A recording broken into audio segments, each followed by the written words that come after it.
ወደ እኔ ተመለሱ በሚል ኃይለ ቃል እንነጋገራለን። በትንቢተ ኢዩኤል ምዕራፍ 2 ቁጥር 12 ላይ ያለውን ቃል መነሻ አድርገን እግዚአብሔር እንደፈቀደልን እንነጋገራለን። ቀድሞ ለአባቶቻችን ለሐዋርያቱ፣ ለነቢያቱ፣ ለሊቃውንቱ ምስጢር ሲገልጽ የነበረ ዛሬም ደግሞ ለሁላችንም ማስተዋሉንና ጥበቡን ያድለን። እንግዲህ በዚህ ኃይለ ቃል እንቆያለን። በልቅሶና በጾምና በልቅሶና በዋይታ በጾም ወደ እኔ ተመለሱ በሚል ኃይለ ቃል እንነጋገራለን። እንግዲህ ተናጋሪው ከ12ቱ ደቂቀ ነቢያት ኢዩኤል የተናገረው ቃል ነው። ኢዩኤል ማለት የስሙ ትርጉም እግዚአብሔር አምላክ ነው ማለት ነው። የዕብራይስጥ ቃል ነው። ኢዮ እና ኤል የሚለው ስም አምላክ እንደሆነ መተርጉማኑም ይነግሩናል ማለት ነው። ስለዚህ የምንነጋገርበትም በዚህ ርዕስ ነውና እግዚአብሔር አምላካችን ለሁላችንም ማስተዋሉን ጥበቡን ለሁላችን ያድለን። አሁንስ ይላል እግዚአብሔር በፍጹም ልባችሁ በጾምና በልቅሶ በዋይታ ወደ እኔ ተመለሱ። በጾምና በልቅሶ በሉስቲ በዋይታ ወደ እኔ ምን በሉ። እንግዲህ ለእስራኤል ነው እየተናገረ ያለው ነቢዩ። እስራኤል ዘሥጋ ብዙ ጊዜ አራቱ አበይተ ነቢያት የሚባሉት ታላላቅ ነቢያት የሚባሉትና ታናናሽ የሚባሉ ነቢያትም ለእስራኤል ዘሥጋ ተናግረዋል። ብዙ ጊዜ ለእስራኤል የተነገረው ትንቢት ደግሞ ለኛ ለዚህ ዘመን ልጆች ለኛ ለክርስቲያኖች ደግሞ ይመክረናል። እንዴት የሚለውን እንመለከታለን። እስራኤል ዘሥጋ እንግዲህ ዘሥጋ የተባሉበት ምክንያት ምንድነው? ሐሳባቸው ምድራዊ ስለነበረ እግዚአብሔርን ያህል አምላክ እየረዳቸው ብዙ ነገር እያደረገላቸው እግዚአብሔርን አያምኑትም ነበረ። እንዲያውም ሂደው መንገድ ላይ ብዙ ነገር አድርጎላቸው ድንቅ ነገር አድርጎላቸው ክደውታል። እግዚአብሔር አይችልም፣ እንዲያውም መና የሚያወርድ ትንሽ ከፍ ያለ ተራራማ ቦታ ስለሆነ ውሃም ከጭንጫ ላይ ያፈለቀው ረግረጋማ ቦታ ስለሆነ እያሉ የእግዚአብሔርን የማዳን የመግቦቱን ቸርነቱን በሙሉ የካዱ ናቸውና ብዙ ጊዜ በነቢያቱ ይመክራቸዋል። አሁን እዚህ ላይም እኛን የሚመክረን ምንድን ነው የሚለውን በጾምና በልቅሶ በዋይታ እንግዲህ ዋይታና ልቅሶ ምናልባት አንድ አይነት ነገር ሊሆን ይችላል። ዋይታም ልቅሶ ነው፣ ልቅሶም ልቅሶ ነው አይደለም። ስለዚህ አሁን እኛ የፈለግነው ጾም የሚለውን ነው። ጾምና ልቅሶ አያችሁት? ጾምና ልቅሶ። ጾም ምንድነው ስንል ሰለስቱ ምዕት በፍትሐ ነገሥት አንቀጽ 15 ላይ ጾምስ ምን ማለት ነው ትለኝ እንደሆነ በጊዜ በታወቀ ጊዜ ከመብል መከልከል ነው ብለው አስቀምጠውልናል። አሁን እዚህ ጋር ስናይና ስንመለከት በጾምና በልቅሶ እየጾማችሁ እያለቀሳችሁ አያችሁት? ጾም ሲኖር ልቅሶ አለ ማለት ነው። ምናልባት እኛ ሌሎች በመጽሐፍ ቅዱስ የተጻፉ ታሪኮች አሉ። እያለቀሱ እየጾሙም ጭምር እግዚአብሔር የማራቸው የታደጋቸው እንደ ሀገር እንደ ሕዝብ በመጽሐፍ ቅዱስ በብዙ ቦታ ተገልጾ እናየዋለን። ጾም አስቀድሞ ክርስቶስ ከመወለዱ በፊት አባቶቻችን ድንቅ ሥራ ሰርተዋል። እሱን ስለምንመጣበት ማለት ነው። እንግዲህ የጾም አስፈላጊነቱን መጀመሪያ ስንመለከት አዳም በመብል ምክንያት ከገነት ተባረረ። በመብል ምክንያት እንዳትበላ አሁን እንዲጾም ነበር ያዘዘው መጀመሪያ ላይ። እሱ ግን ባለመጾም ወይንም ጾምን በመሻር እግዚአብሔርን በመናቅና በማቃለል ኦሪት ዘፍጥረት ምዕራፍ 3 ላይ እንደሚነግረን የዚህ ታሪክ ተጽፏል። ይህ ሕግ ሆኖ መመሪያ ሆኖ እንድንጠቀምበት የሰው ልጅ በሆዱ ምክንያት ገነትን ያክል ቦታ እግዚአብሔርን ያህል ጌታ ተመልከቱት አጧል። በሆዱ ምክንያት ሆዱን በመውደዱ ምክንያት አያችሁት። እንዲበላ ገፋፋው፣ በላ፣ እርቃናቸውን ቆሙ፣ ተሰደዱ አዳምና ሔዋን።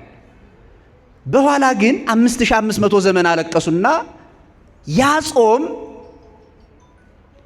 ይኸውላችሁ በመብል ምክንያት የገባውን ኃጢአት ክፉ ነገር በጾም ምክንያት ወይም ጾም በመጾም የምናስወጣው መሆኑን ራሱ ባለቤቱ የሥራውን መጀመሪያ በጾም አድርጎታል ማለት ነው። እንድንጾም መብል ጎድቶናል። መብል እርቃናችንን አቁሞናል። መብል አሳዶናል። ገነትን ያህል ቦታ እንድናጣ አድርጓል። በኋላ ግን ጾመን ራሱ ባለቤቱ ጾሞ እኛ በዚያ መንገድ እንድንሄድ፣ እንድንጾም፣ እንድንጠቀም መንገድ አሳይቶ እንድንጾም አዝዞናል ማለት ነው። አባቶቻችንም ሥራ ሰርተውልናል። ይሄንን ምክንያት አድርገን የተወሰኑ ነጥቦችን አንስተን ትምህርታችንን እናጠቃልላለን ማለት ነው። አሁን ለምን እንጾማለን? የጾምን ነገር ካየን ለምን እንጾማለን ስንል 4 ነገሮችን በዚህ ውስጥ አይተን፣ ሁለተኛ ደግሞ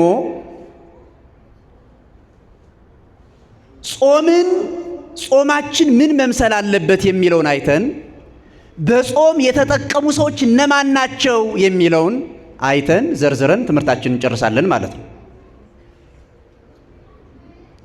ጾም እንዳልኳችሁ ለምን እንጾማለን ስንል የመጀመሪያውና አንደኛው መንግስቱንና ርስቱን ለመውረስ ነው። መጀመሪያ በመብል ምክንያት አይደለ ከገነት የወጣ ነው።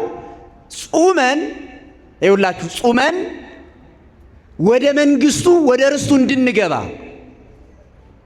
እንደገና ከገነት ያወጣን ያን ክፉ ሰይጣን በጾም አስረን የምንገርፍበት መሳሪያ ነው። በነገራችን ላይ ጾም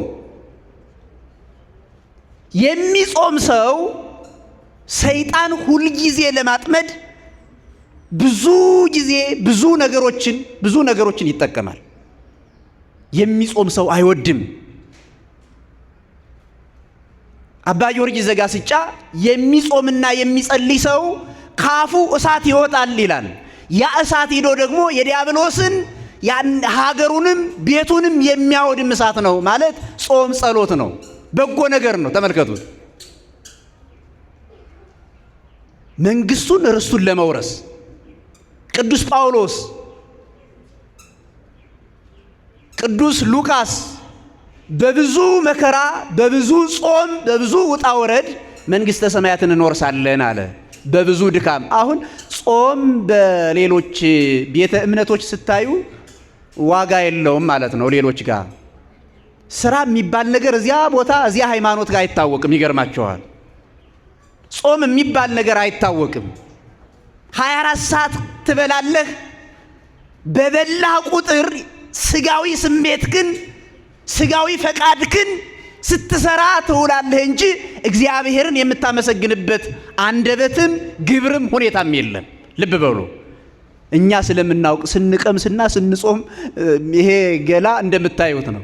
ስትፈልጉ መልአክ ታደርጉታላችሁ፣ ስትፈልጉ ደግሞ ከሰይጣን እጥፍ የከፋ ይሆናል። ይገርማቸዋል። ስንፈልግ መልአክ እናደርገዋለን፣ ስንፈልግ ደግሞ ሰይጣን። ይሄም የራሳችን ፈቃድም ስላለበት ነው። አያችሁት? እዚህ ላይ ማስመር አለብን ክርስቲያኖች። ለምን እንጾማለን? ጾም በአንቀጽ 15 ላይ ፍትሐ ነገሥት ላይ ዘርዝረው ከነገሩን 7 አጽዋማት አሉ። ከ7ቱ አጽዋማት አንደኛው የእመቤታችን ጾም ነው፣ ወይንም ጾመ ፍልሰታ። ያው የእመቤታችን ጾም እንላለን እንጂ የጾሙት ሐዋርያት ስለሆኑ ማለት ጾመ ሐዋርያት ይባላል። ግን የጾመ ሐዋርያት ከጰራቅሊጦስ ማግስት ጀምሮ የሚጾመው ጾም የሐዋርያት ጾም ወይም ባለፈው ሰኔ ጾም ማለት ነው የሐዋርያት ጾም ስለተባለ ይህ ጾም ደግሞ የእመቤታችን ጾም ተብሎ ይጠራል ማለት ነው። የጾሙት ግን ሐዋርያት ናቸው። ልብ በሉ። ሁለተኛ የሰው ችግር እንድናውቅ፣ የሰው ረሃብ እንድናውቅ እንጾማለን። አያችሁት? አሁን ጾምን ስናይ ሰዓቱንም ለክተው አስቀምጠውልናል። ሰለስቱ ምዕት እንድንጾም እስከ 9 ሰዓት። አንዳንድ ሰዎች ደግሞ በሽታ ያለባቸው እንደዚሁ እንደ አቅማቸው የማይችሉ ሰዎች ይጾማሉ። ነገር ግን ጾም ለምን እንጾማለን ስንል አሁን እኛ መጀመሪያ ቅድም ብያችኋለሁ፣ ሁለተኛው ላይ የሰዎችን ችግር እንድናውቅ። ለምን መሰላችሁ? 365 ቀን የሚራቡ የሚጠሙ ወገኖቻችን አሉን። ሁልጊዜ የሚርባቸው፣ ነገ ሲመጣ የሚርባቸው፣ ከዚያም ሲመጣ የሚርባቸው አሉ። ዛሬም የሚርባቸው ጾም የማይገድፉ አሉ። የነሱን ችግር እንድናውቅና እንድንረዳ፣ ለካ ውሃ ጥም እንደዚህ ነው፣ ለካ ጾም እንደዚህ ነው። እኔ ይህን ያህል እስከ 6 ሰዓት እስከ 9 ሰዓት እንዲህ ከተንገበገቡ ብዙ ዘመን የሚራቡና የሚጠሙ የሚበላ የሚጠጣ የሌላቸው እንዴት ይሰቃዩ ብለን እንድናስብና እንድንሰጥ ለጋስ እንድንሆን የሚገፋፋ ነው። አይገርማችሁ? አሁን ብዙ ሰዎች ሲጾሙ ይህንን የሚያስተውሉት አይመስለኝም። ግን ረሃብ ጊዜያዊ ረሃብኛ እንደዚህ ካደረገን ብዙ ጊዜ የሚራቡትን ሰዎች እንድናዝንላቸው አያችሁት? ለሰው ስናዝን ደግሞ ብዙ አባቶቻችን ብዙ ሊቃውንት ጾማችን ቅድመ እግዚአብሔር የሚደርሰው እየጾምን በጎ ነገር እንድናደርግ። አሁን አንዳንድ ሰዎች አሁን የእመቤታችን ጾም መጣ አይደለ? የተለየ ቆሎ አለ። ይሄ ምን ቆሎ ነው የሚባለው? እሱን ተሸክመው እንደገና ደግሞ ይሄ ዘመን አመጣሽ ከፍራሽ የማይተናነስ ልዩ የሆነ ምኝታ አለ። አይኔማ እንደዚህ እየጸለይኩ ነው እየጾምኩ ነው፣ አይ ወደ ገዳም ልሄድ ነው ይላሉ። ወደ ገዳም ምንድን ሱባኤ ልገባ ማስታወቂያ ይነግራሉ። ይሄ ጾም ይውላችሁ፣ ይሄ ነገር በተናገርነው ንግግር ቅድመ እግዚአብሔር ሳይደርስ ከደመና በታች ይቀራል። በራሳችን ይውላችሁ ወንጌሉ የሚነግረን ስናደርግ በስውር ሄቱንም ያህል በጎ ነገር ብንጾም ብንጸልይ በጎ ነገር ብናደርግ እግዚአብሔር ያየናል አያየን? ተናገሩ። ያየናል አያየን? አደራችሁ። እንዲያው እኔ መሬት ላይ ተኛለሁ፣ እኔ እንዲያው እንደዚህ አደርጋለሁ፣ በሶ ብቻ ነው የምጠጣ ብላችሁ ባካችሁ አታወሩ። ብታደርጉ በስውር የምታደርጉትን ነገር እግዚአብሔር ስለሚያይ እጥፍ አድርጎ ስለሚከፍልህ። አያችሁት? ለምንድን ነው እንጾማለን፣ በጎ ነገር እናደርጋለን? ለምንድን ነው ቅድመ እግዚአብሔር የማይደርሰው ስንል ብዙ አባቶቻችን ይናገራሉ። አንዳንድ ጊዜ በመናገር አንዳንድ ጊዜ በቂም በበቀል ጸሎቱ ለመስተቀይም ከመዘርዘ ወድቀ ማይከራ ሷካይል የሚሉት የቂመኛ ጾም ጸሎት ምጽዋት እግዚአብሔር ፊት አይደርስም። እስመ ዘያነብር ቂመ ወበቀለ ውስተ ልቡ ይውክፍት ጸሎቱ ቅድመ እግዚአብሔር ፊት አይደርስም። ይገርማቸዋል ክርስቲያኖች። አሁን እኛ ይህንን የሚጨንቀን ግራ የሚገባን እንዲያው እንዴት አድርገን እንጹም? በእውነቱ ያስጨንቃል። እውነት ለመናገር ለዚህ ደግሞ ትልቁ ነገር መማር ነው። መማር በከንቱ ውዳሴ ባክኖ እንዳይቀርብን፣ ተበላሽቶ እንዳይቀርብን ልንጠነቀቅ ይገባል ማለት ነው። ሶስተኛው ቅድም ብያችኋለሁ፣ አንደኛው መንግስቱን ለመውረስ ነው። አንደኛው ምን ለማድረግ ነው? ተናገሩ እንጂ እንዴ! 3-4 ሰው ብቻ ነው እንደሚሰሙ። ለምን እንጾማለን ስላችሁ አንደኛውን ምን ብያችኋለሁ? መንግስቱን ለመውረስ መንግስተ ሰማያትን እንድንገባ።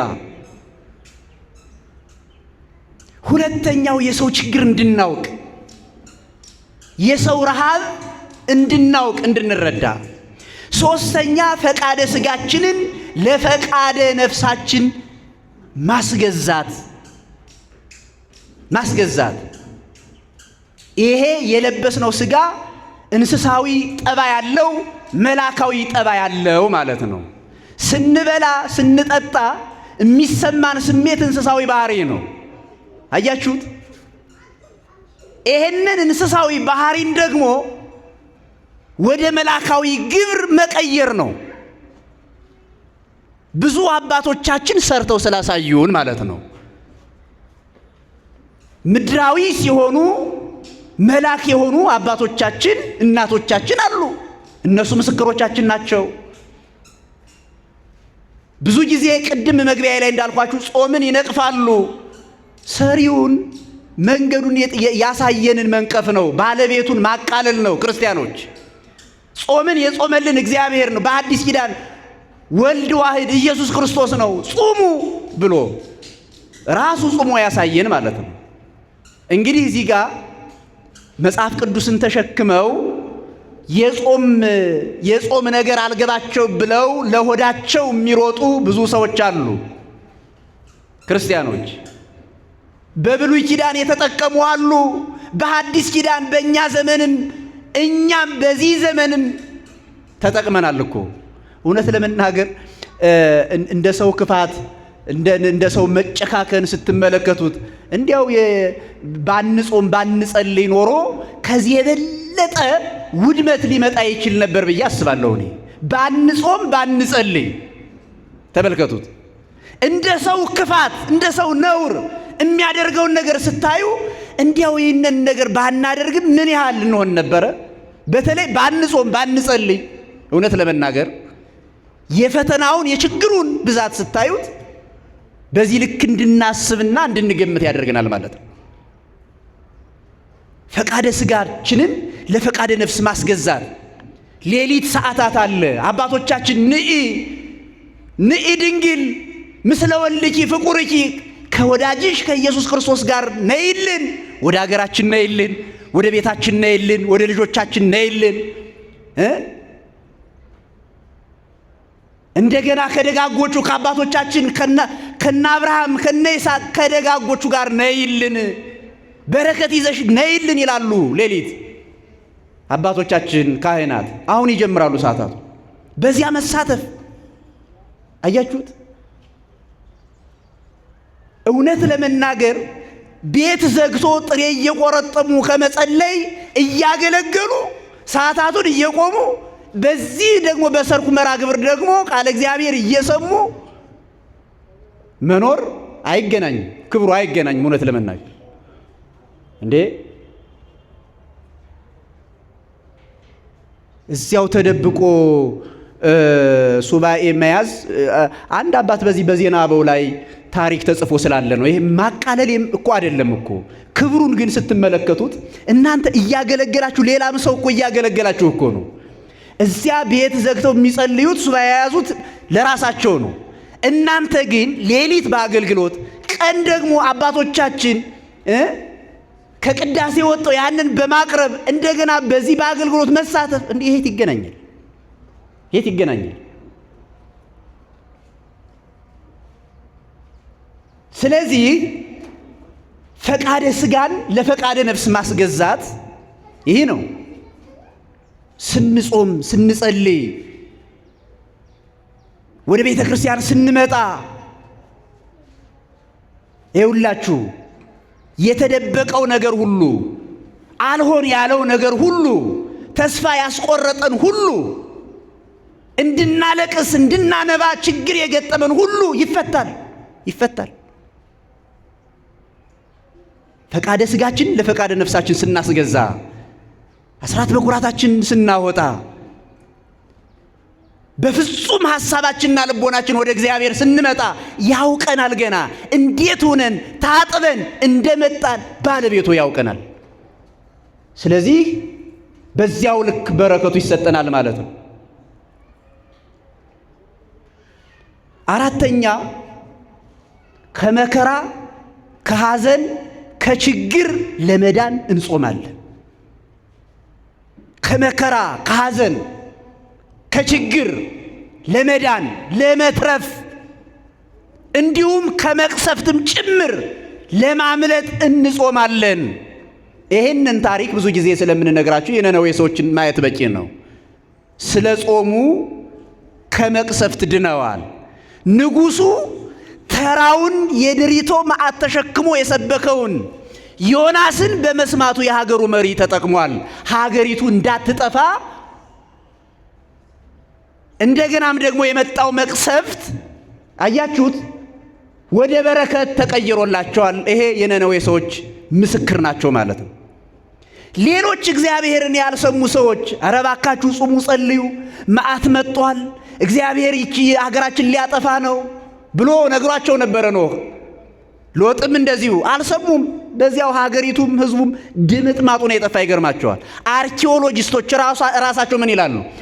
ሰዶምና ገሞራ ለእግዚአብሔር ያልታዘዙ በኃጢአት ላይ ኃጢአት የሰሩ ከተፈጥሮ ውጭም እግዚአብሔርን ያሳዘኑ ስለነበሩ ከምድረ ገጽ ጠፍተዋል። ይገርማችሁ ሀገሮች እኮ ነው መንገራችሁ።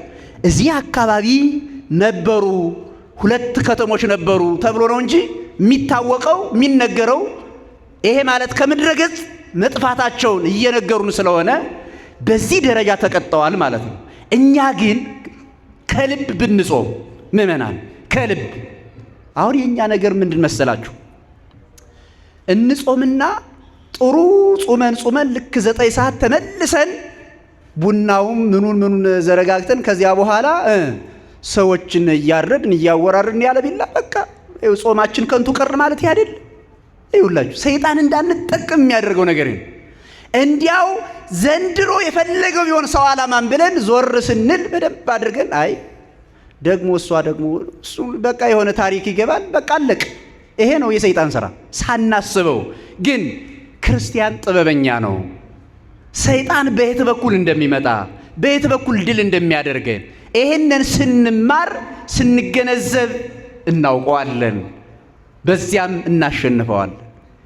ቅድም መግቢያ ላይ እንዳልኳችሁ የሚጾም ሰው አይወድም፣ ያቃጥለዋል፣ አይመቸውም። ስለዚህ እኛን ከክብር ማሳነስ ሁል ጊዜ ይፈልጋል። እንዲያው በግድፍት ያላማረን ነገር ልክ 1 ሳምንት ከጾምን በኋላ የእንቁላሉ ነገር ትዝ ይለናል። አያችሁት? ሂደን መጨረሻ ላይ ሴትዮዋ ምን አለች መሰላችሁ? እንዲያው ትንሽ ሴቶች ቅር እንዳይላችሁ እየሰማችሁኝ ነው? ቅር እንዳይላችሁ እና ትንሽ ሆዷን የምትወድ አንድ ሴት ነበረች። የሆዷ ነገር አይጣል አይድረስ ነው በእውነቱ። እና መምህረ ንስሐ አላት እቺ ሴት። ሁል ጊዜ ስራዋ ጾም መግደፍ ነው። መጣ ስትናዘዝ አባቷ ጋር እንዲሁ አባቴ ሁል ጊዜ እኔ ኃጢአት ሌላ ምንም ችግር የለብኝም፣ ምንድነው አለች? ጾም መግደፍ ነው። እንዲያው ይህንን እንዴት አድርጌ ማስወገድ አለብኝ? አይ ይሄማ ቀላል ነው፣ በየዘንድሮውን አብይ ጾም በደንብ አድርገሽ ጾሚ ይሏታል።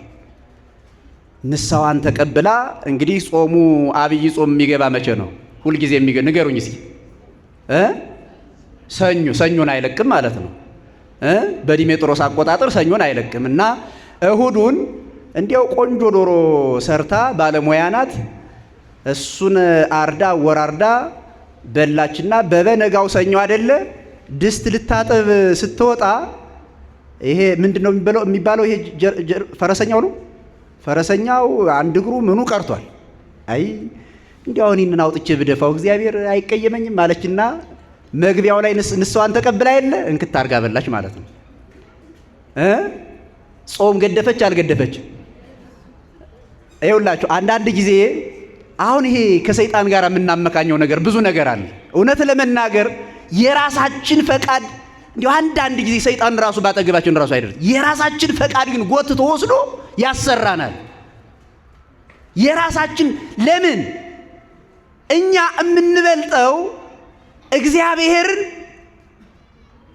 ማንም ሰው ሳይመክረን ሳያስተምረን ተመራምረንም እንድናውቀው አድርጎ ነው እግዚአብሔር የፈጠረን። ይውላችሁ ይገርመኛል በጣም እንድናውቅ አዋቂ አድርጎ ነው የፈጠረን።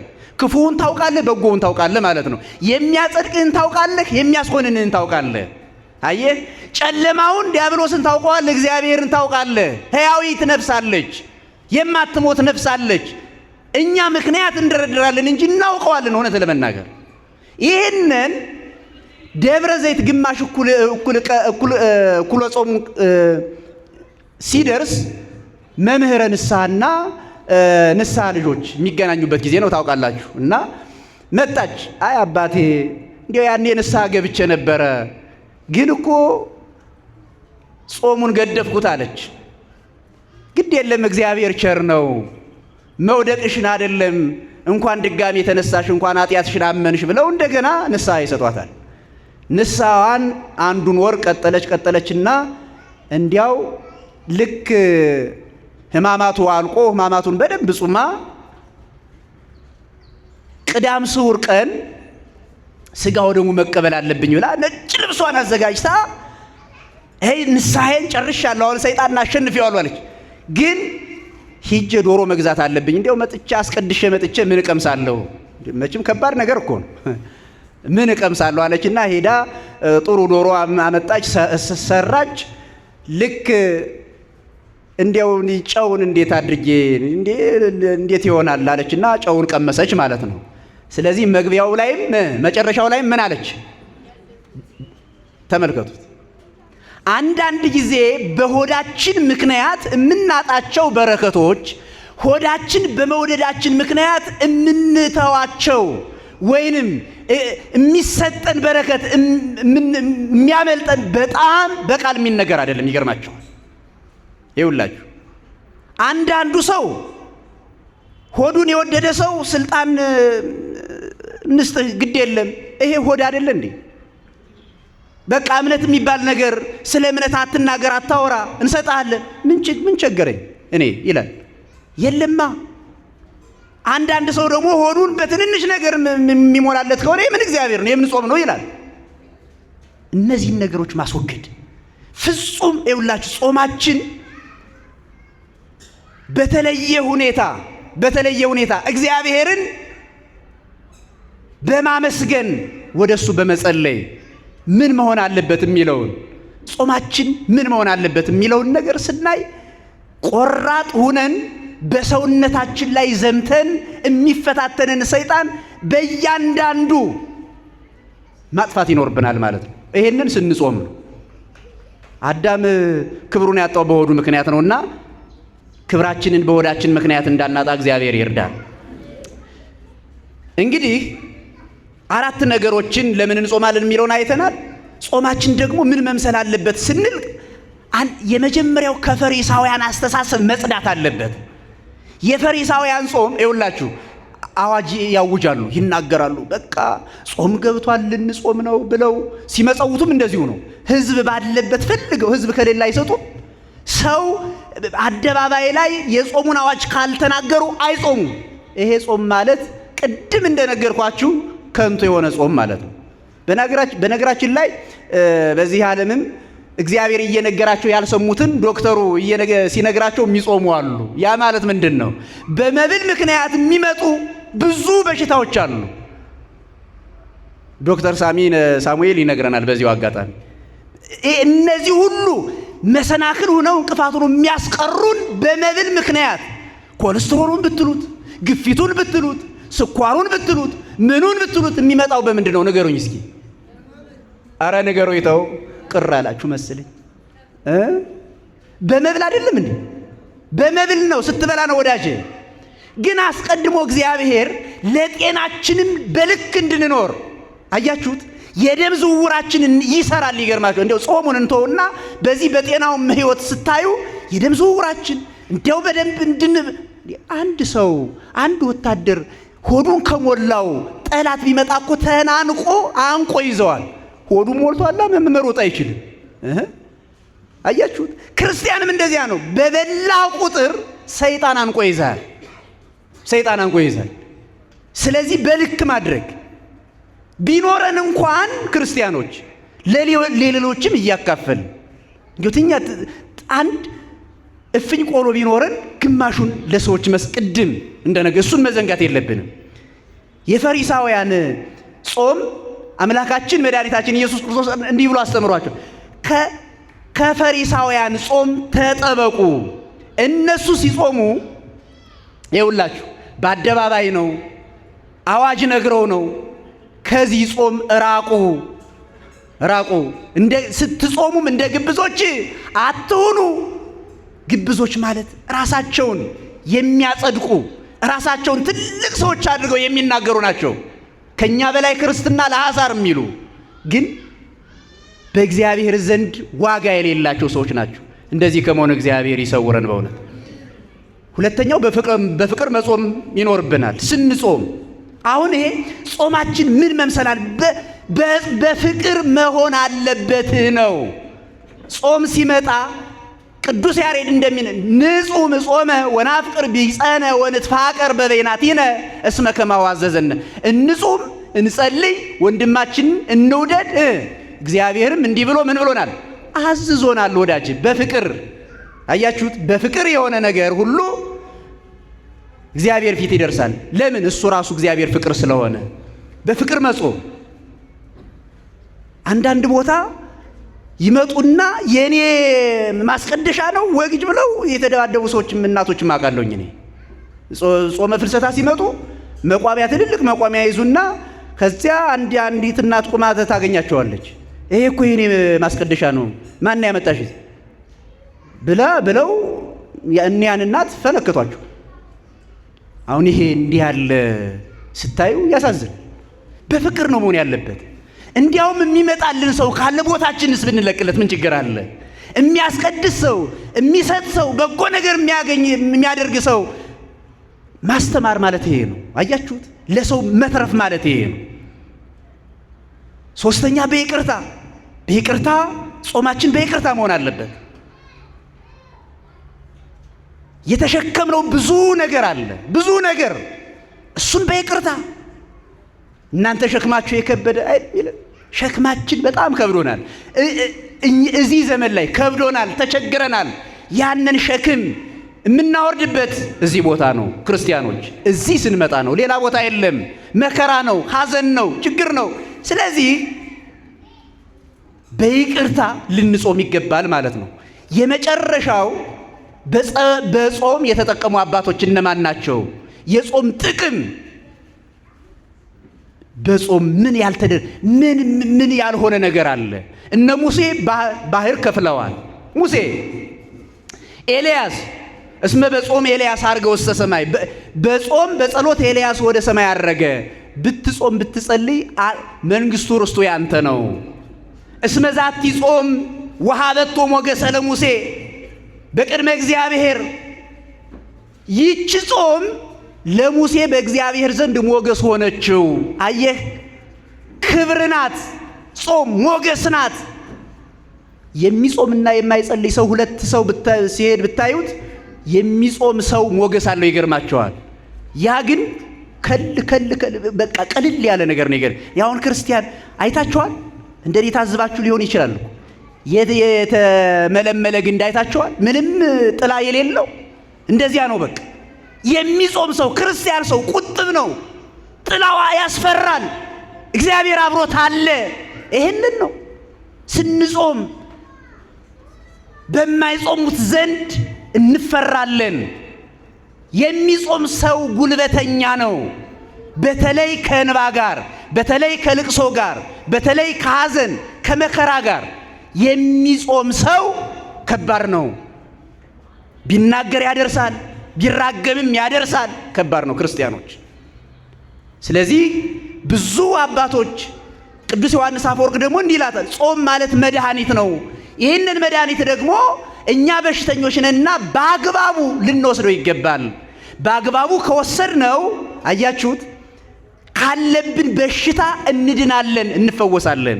ሊቁ ጾም ማለት መድኃኒት ማለት ነው። ብዙ በሽታ ተሸክመን እንሄዳለን። በአግባቡና በልኩ ብንወስደው ግን እንድናለን ማለት ነው። ለቁም ነገር እንበቃለን ማለት ነው። ቅዱስ ያሬድ እንዲህ ይላል፣ ርእዩ በያለ ጾም ሐዘን ለአብዳን ወትፍሲት ለጠቢባን። የጾምን ክብር እዩ ተመልከቱ፣ ለሰነፎች ሐዘን። እውነት ነው። አንዳንድ ሰው በቃ ይሄ ጾም መጣ ይላል። እንዴ እግዚአብሔር በጠርንፎ የሚገዛ ይመስል የዚህ ዓለም ነገስታት ናቸው አስቸግሮ የሚገዙ። እግዚአብሔር በፈቃድ ላይ ተመስርቶ ነው የሚገዛ። ብትጾም የምትጠቀመው አንተ ነህ፣ ብትበላ ደግሞ የምትዋረደው ራስህ ነህ። ስለዚህ ብትበላ ትድናለህ፣ ብትጾም ደግሞ ትጠቀማለህ። ለጥበበኞች ደስታ ናት ይላል ጾም። ለጥበበኞች፣ ለአዋቂዎች፣ ለክርስቲያኖች። ለማይበሉ ማን ነው? ለማይጾሙ እግዚአብሔር ለማያውቁ ግን ሐዘን ነው። ገና ዛሬ ጾሙ ገባ ስንት ቀን ቀረው ይላሉ አንዳንድ ሰዎች። ጾሙ መቼ ነው የሚፈታ ይጠይቃሉ ገና። ይሄ ዋጋ የለውም ማለት ነው። ይሄንን መጠንቀቅ ይኖርብናል ክርስቲያኖች።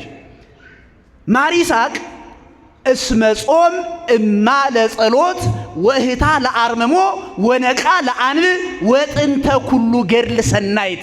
ጾም ይላል እማለጽ የጸሎት እናቷ ናት። ወእህታ ለአርምሞ የዝምታ እህቷ ናት። አያችሁ የሚጾም ሰው ዝምተኛ ነው ግን ተናጋሪ። ጮሆ ከሚናገር ሰው ዝም ያለ ሰው ይበልጣል።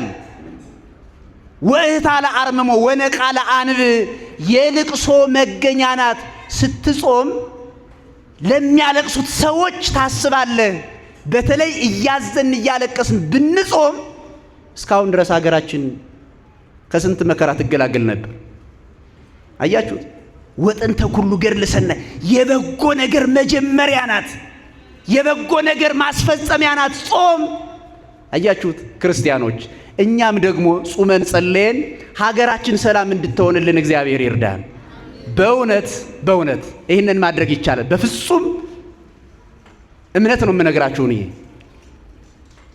ይሄ እንደዚህ ሆነን እንጹም፣ እንዲህ ሆነን እንጹም እስኪ እና እግዚአብሔርን እንየው እስኪ። እንደምታዩት ወንድም ለወንድም እየተባላ ነው። ብዙ ነገሮች ተወሳስበዋል። ችግር ውስጥ ነን ያለ ነው። ፈተና ውስጥ ነን ያለ ነው። እኔ እሱ ብቻ አይደለም፣ ቤተ ክርስቲያንም እኮ ላንመጣ ሁሉ እንችላለን። ክርስቲያኖች እንዴ ከባድ እኮ ነው። ስለዚህ ጾማችንን ሱባኤ ስትገቡ በጥንቃቄ ይሁን። አዎ አልጋችን ብንለቅ ጥሩ ነው።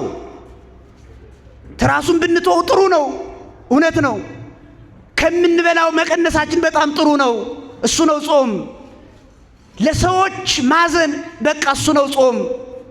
እሱን እናድርግ። ይህንንም ጭምር እያደረግን በጾማችን ውስጥ እንድንሄድ እግዚአብሔር ይርዳን። ያስተማረን የመከረን የአባቶቻችን አምላክ የተመሰገነ ይሁንልን። ወስብሐት ለእግዚአብሔር።